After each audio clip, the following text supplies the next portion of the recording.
जय Hind students, I hope कि आप लोग स्वस्थ होंगे। आप सभी की प्रिपरेशन अच्छी चल रही होगी।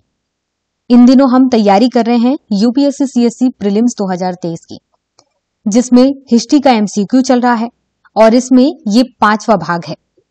डेली 10 क्वेश्चन दिए जा रहे हैं और आज भी हम 10 क्वेश्चन पर बात करने वाले हैं। तो चलिए स्टार्ट करते हैं। सबसे पहला क्वेश्चन है कि आर्यभट्ट ने निम्नलिखित में से कौन सी खोज नहीं की।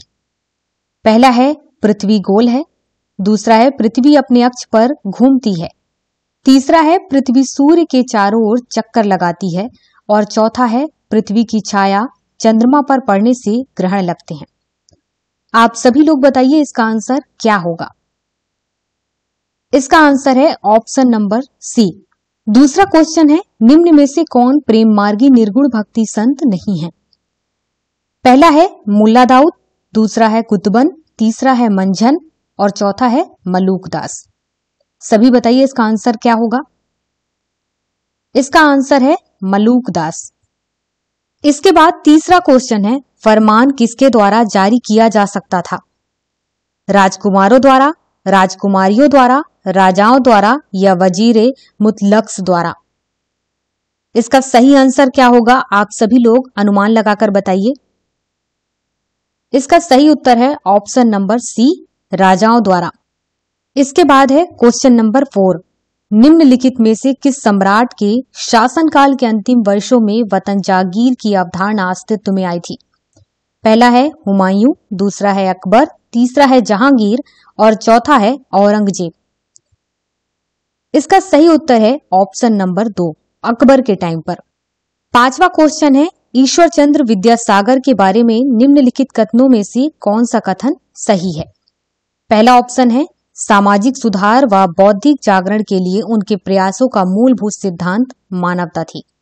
दूसरा है वे प्राचीन शास्त्रों के पुनर्व्याख्या की प्रभावों उत्पादकता में विश्वास नहीं करते थे।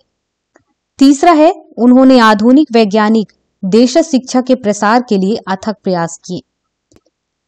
इसके बाद डी है उन्होंने मानव समानता पर आधारित सामाजिक सुधार के लिए कार्य किया।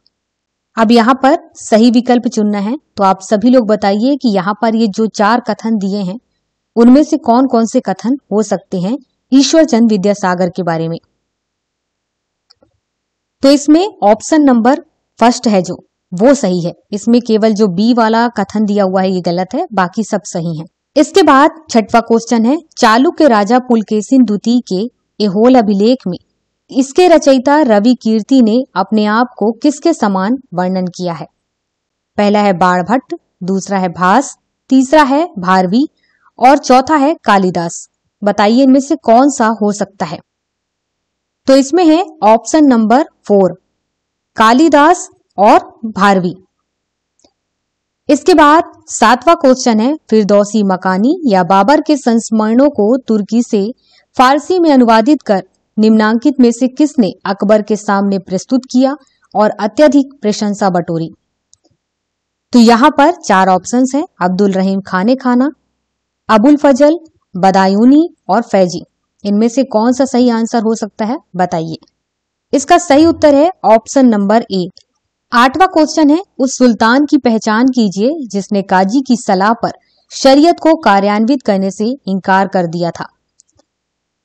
पहला ऑप्शन है कुतुबुद्दीन ऐबक, दूसरा है अलाउद्दीन खिलजी, तीसरा है मोहम्मद तुगलक और चौथा है बहलोल लोदी। इसका सही उत्तर है ऑप्शन नंबर 2, अलाउद्दीन खिलजी। 9वां क्वेश्चन है निम्नलिखित में से किस सुल्तान को पहले अली गुरशाप के नाम से जाना जाता था।